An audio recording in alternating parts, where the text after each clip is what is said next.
തക്കാളി കൊണ്ട് കിടിലൻ ഒഴിച്ചുകറിയാണ് കേട്ടോ ഇന്ന്. അപ്പോൾ അതിനായിട്ടൊരു ചട്ടി വെച്ച് കൊടുത്തിട്ടുണ്ട്. ഒരു തക്കാളി ചെറുതായി മുറിച്ച് ചേർത്ത് കൊടുത്തു.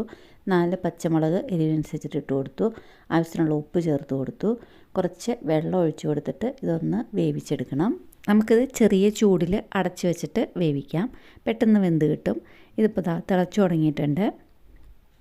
ഇനിയിപ്പം ഇതിലേക്ക് നമ്മൾക്ക് പൊടികൾ ചേർത്ത് കൊടുക്കണം. തിളച്ച് വെന്ത് വരുമ്പം അതിലേക്ക് മഞ്ഞൾപ്പൊടി ചേർത്ത് കൊടുത്തു, മുളക് പൊടി ചേർത്ത് കൊടുത്തു.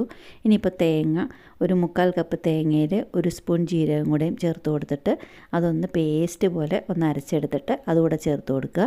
പിന്നെ അതുപോലെ തന്നെ 3/4 കപ്പ് പുളിയില്ലാത്ത തൈര് ഒന്ന് മിക്സിയിൽ അടിച്ചെടുത്തിട്ട് അതും ചേർത്ത് കൊടുക്കുക. വെളിച്ചെണ്ണയിൽ കടുകും മുളകും ചുവന്ന മുളകും കറിവേപ്പിലയും കുറച്ച് ഉലുവാപ്പൊടിയും കൂടെയും കടുക് വറുത്തിട്ട് അത് ചേർത്ത് കൊടുക്കുക. കറിയിലും കുറച്ച് ഉലുവാപ്പൊടി ചേർത്ത് കൊടുത്തിട്ടുണ്ട്. അപ്പോൾ അത് കടുക് വറുത്തതും കൂടെയും ചേർത്ത് കൊടുക്കുക. കടുക് വറുക്കുമ്പോഴും ഒരു നുള്ളു ഉലുവാപ്പൊടി ചേർത്ത് കൊടുക്കുക. നല്ല കിടിലൻ ഒഴിച്ചുകറിയാണ്. ഇഷ്ടപ്പെട്ടാലൊന്ന് ലൈക്ക് ചെയ്ത് സബ് ചെയ്യണേ.